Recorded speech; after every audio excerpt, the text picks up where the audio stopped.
JGPX, né, comunicou a liberação das novas cotas aí na última oferta para aí dia 26 de setembro, captou 126,2 milhões, né? A gente falou aí disso já, de forma aí bem interessante, né? Assim, em relação até mesmo, como a gente comentou nas últimas lives, né? Proporcionalmente, né? Um valor aí relevante, bem significativo. Até faço esses paralelos, né? Eu sempre peço desculpas aí para fazer esses paralelos com os fundos imobiliários, com os FIINFRA, mas você compara ali com uns 1 bilhão do HGLG, você pode ali falar, né, tá no 126 milhões e tudo mais, o Nod até estava falando que ontem que a expectativa dele para os próximos 10 anos é que a gente vai rir de fundos bilionários, né, se o fundo não está com 1 bilhão, a gente vai rir desse fundo, não vai nem olhar para o fundo, talvez só o B, né, o B que gosta dos fundos menores, ele vai, não, gente, 500 milhões já vou olhar aqui, a gente estava brincando ontem lá, né, concordo, eu acho que os fundos vão crescer mais, mas hoje eu acho que essa emissão, essa captação aí surpreendeu bastante, né, pela própria perspectiva e tamanho do fundo, né? Mas o que você acha aí, Danilo, meu caro, se você puder opinar? Não, sim, foi uma captação boa. Eu, inclusive, né, é um fundo que está há bastante tempo. Foi feito ali, foi criado lá em 21 e só agora está fazendo sua segunda emissão. Foi inclusive uma crítica que eu fazia, de certa forma, ao XP, a JGPX. JGPX não, né? JGP, né, que é a gestora da JGPX. Até porque, nesse meio do caminho, foi feita a escolha de fazer um FIAGRO ser tipado, ao invés de crescer o que já estava listado. No entanto, acho bom que tenha conseguido essa captação. Alguns custos me deixaram incomodados com a emissão. Sim, eu sempre busco olhar todos os pontos da oferta. E a gente tem alguns fundos que estão arcando com parte da emissão, outros que não. E, para mim, sempre o pior cenário de todos é quando parte do custo sai do fundo e das pessoas que já estão nele.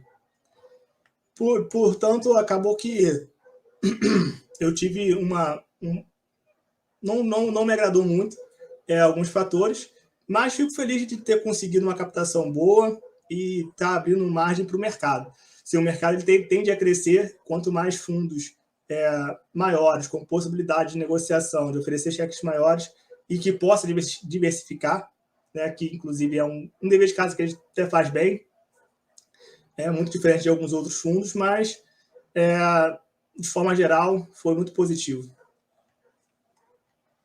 Boa, concordo. Baita emissão, foi muito bem o JGPX. Galera, parece que aprendeu ali, né? Elevou o rendimento um pouco antes, viu a cota passar um pouquinho, abriu um spreadzinho para o VP e pau na jaca, né? Mandou a emissão na cabeça, depois veio com mais um rendimento bom. É a chave do sucesso, pessoal. É a chave do sucesso, é a receitinha de bolo maravilhosa da emissão, né? Vem com rendimento bom, base sobe um pouquinho, cota de mercado sobe, chegou no VP, passou um pouquinho, outra pauladinha, vai lá para 3%, 4% de age, dá-lhe emissão. É o jogo, né? Como que joga o jogo, né? Mas é isso, verdade. Mas eu não sou contra não, tá? Não. Para mim é muito pior uma emissão abaixo do VP sem uma justificativa plausível. Para mim é muito pior umas taxas malucas ou o próprio fundo ou cotista atual pagar. Essa manobra, assim, fazendo essa dança junto ao mercado, né, entendendo como o mercado se comporta, para mim é ok. O que eu acho pior são coisas nesse sentido aí que eu acabei de citar. Não, com certeza. Faz todo sentido e, tem que ter atrativo para entrar na emissão. Os caras estão certos, estão errados, não.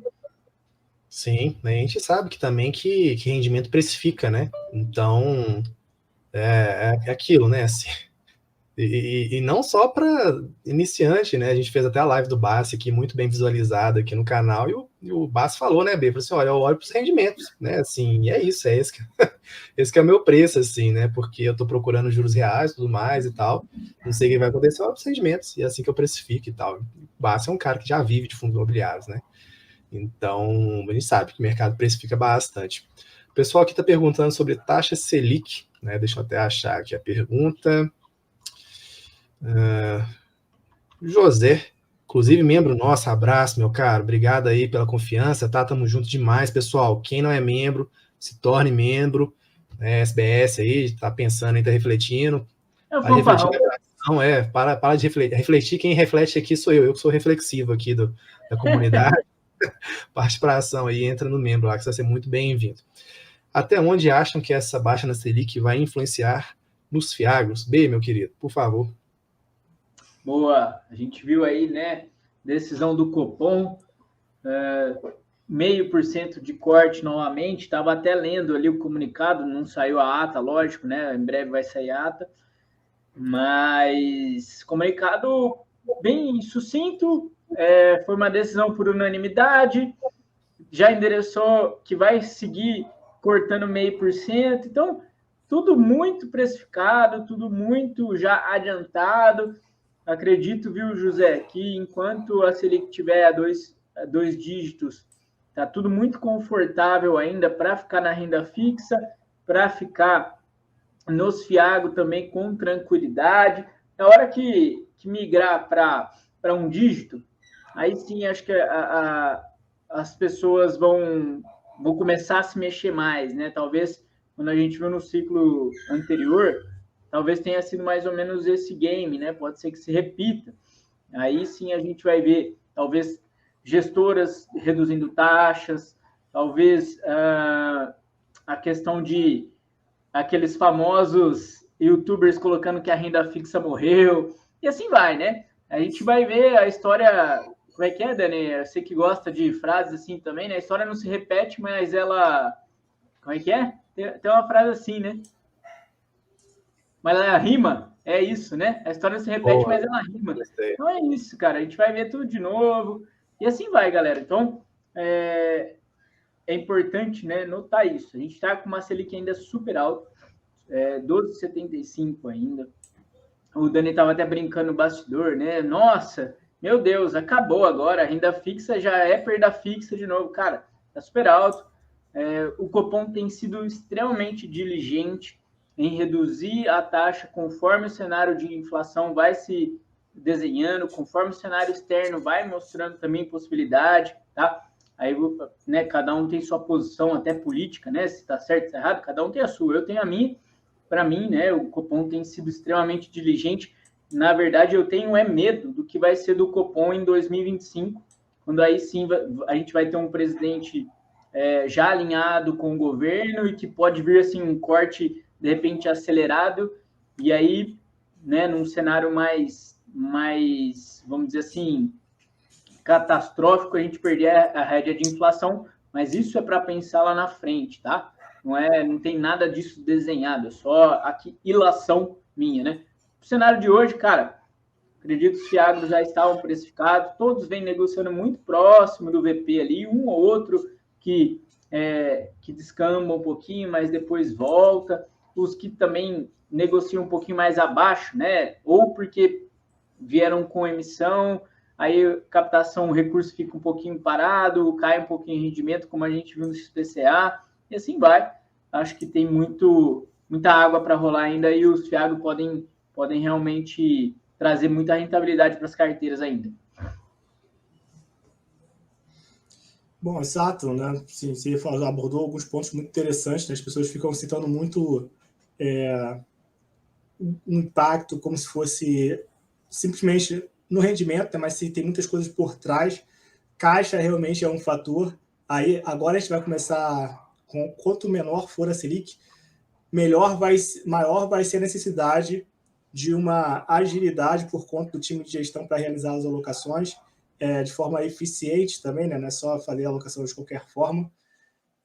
Mas também eu acredito que aquece o mercado como um todo, né? A possibilidade de a gente entrar mais a fundo no mercado agro, né? O mercado de capitais, entrar com maior facilidade no mercado agro de modo geral. Sim, eu tive em alguns eventos, né, presencialmente, quando a gente fala com a turma que lidar de fato com o produtor rural ou o próprio produtor rural, eles não sabem o que é o CRA, o que eles conhecem é o CPR, né? O CPR é o que eles utilizam com maior frequência, mas a possibilidade de ter um financiamento com o CRA, isso é algo que a gente também vai avançar e, com certeza, a Selic mais baixa vai fazer com que isso fique mais atraente, pelo menos para o primeiro contato. Então, mesmo que, por um lado, a gente tenha uma redução do rendimento, por outro, a gente tem certamente um avanço no mercado e que é favorável de modo geral. Não, que legal, né? A aula dos dois, como sempre. E é muito legal, né? A gente tava brincando realmente nos bastidores lá, né? Que eu tava brincando, né? O povo vai falar que é perda fixa. O Thiagão aqui até falou, né? O pessoal vai começar a chamar de perda fixa e tal, mas ainda assim, né? A gente está aí no país com juros reais altíssimos ainda, né? Com 2 dígitos, então isso aí é um valor ali muito alto, né? Assim, eu sempre brinco, né? Que né, se uma pessoa lá da Suíça vier aqui para o Brasil, meu Deus, né? Como é que todo mundo não está rico ainda, né? Então, assim, realmente são juros muito altos ainda. E a gente está falando da taxa, entre aspas, livre de risco, né? Não existe livre de risco, eu sempre falo aqui. A gente está falando da taxa livre de risco, né? Que o mercado gosta de falar na teoria, né? Então, ainda assim, é uma taxa muito alta. E a renda fixa, na minha opinião, ainda continua muito atrativa, né? Sempre é, na minha opinião, né? Você ter ali uma carteira bem diversificada, mas ainda assim está bem alto, né? Em relação à pergunta, sim, né? Acho que vai afetar, sim, dos dois lados, das duas pontas, que o Danilo falou, muito legal que o Danilo trouxe, que uma coisa que eu sempre reflito muito aqui, né? Assim, é o quanto que é sustentável ou não um investimento, né? Mais uma vez, ontem na live com o Nod, a gente comentou sobre a HCTR, e a gente estava falando muito sobre multipropriedade, loteamento, né? Para mim, por exemplo, loteamento é mais sustentável do que multipropriedade, por exemplo, né? Por quê? Porque loteamento tem aquela questão ali do brasileiro com a casa própria, né? De ter ali o seu imóvel próprio. Eu, inclusive, sou a favor da casa própria, né? Assim, eu enquanto, né, assim, pessoa. E a multipropriedade ali é um negócio muito menos sustentável no longo prazo, né? Ou seja, você não tem ali estrutura, né? A pessoa ela compra sem saber o que está comprando. Quando ela descobre que ela comprou, ela desiste e aí vai para outro contrato, né? E no Fiagro eu tenho uma impressão muito forte de que o Fiagro ele ajuda o mercado a melhorar, com o mercado mesmo, a dar mais governança para o mercado, né? Porque é como o B e o Danilo estavam falando, né? Chega lá no produtor rural, por que é alto risco? Não apenas porque é uma indústria de céu aberto, como o B gosta de falar, mas pela própria governança ali, né? A própria estrutura financeira, né? Assim, são dinâmicas ali, às vezes, muitas vezes familiares. Então, eu acho que o Fiagro está vindo ali para melhorar a governança mesmo do agro, e isso é muito bom. Então, vamos supor que os dividendos caiam, né? Que os rendimentos caiam. Eu faria, é uma troca que eu estaria disposto a fazer, inclusive, a ter uma indústria mais estruturada, melhor, com rendimentos um pouco menores, mas sem ter grandes problemas. Inclusive, vou parar de falar, já estou falando muito aqui, mas um dos comentários ontem na live foi de uma pessoa que chegou e falou assim: os Fiagros já estão prontos para explodir, já tiraram até o pino da garanada, né? Comentou assim, né? Com essas palavras, inclusive. E eu acho que não, né? Eu acho que a indústria tem tudo para crescer, de fato, né? Aí ele depois complementou, quer dizer que está crescendo, não quer dizer que não vai dar problema. Concordo, mas se olhar para os fundos imobiliários, você vai me falar isso também? Você vai olhar lá para as ações, você não vai me falar isso para mim? Também, né? Assim, até ETF, né, fundos passivos nos Estados Unidos, se você não escolher um bom índice, vai te dar problema, vai te dar dor de cabeça, né? Isso te fala isso com toda tranquilidade. Então, assim, eu acho que os Fiagros, eles têm que melhorar nessa parte realmente do risco, e com a Selic melhorando, a outra ponta se favorece, né? Assim, dá uma segurada ali, o produtor rural, né? A outra ponta, ela dá uma respirada um pouco maior, um pouco melhor também. Então, é essa reflexão que a gente tem que fazer. Pô, será que não vale a pena trocar um pouco de rendimentos incrivelmente altos por uma segurança maior por longo prazo? Nos fundos high yield lá dos FIIs, eu acho que é uma troca que a gente poderia refletir em fazer, sim. Eu estaria disposto a fazer essa troca, tanto é que eu sempre falo aqui para vocês, né, que eu sou mais conservador nesse sentido, né? Então fica aí a reflexão, eu concordo bastante, foi bem legal a gente conversar sobre isso, né? Bora lá, então, falar sobre rendimentos, né, que o pessoal gosta. Falando aqui, falando de risco, que a gente tem que falar mesmo sempre, mas é legal a gente falar o que o pessoal mais gosta. O B já trouxe aí, né, como sempre, aí, com muita qualidade lá no nosso Instagram, meu caro. Se quiser ir puxar aí. Tá dando para ver, Dani? Tá menorzinho, mas acho que dá para ver, né? Não consegui aumentar muito a tela aqui, não.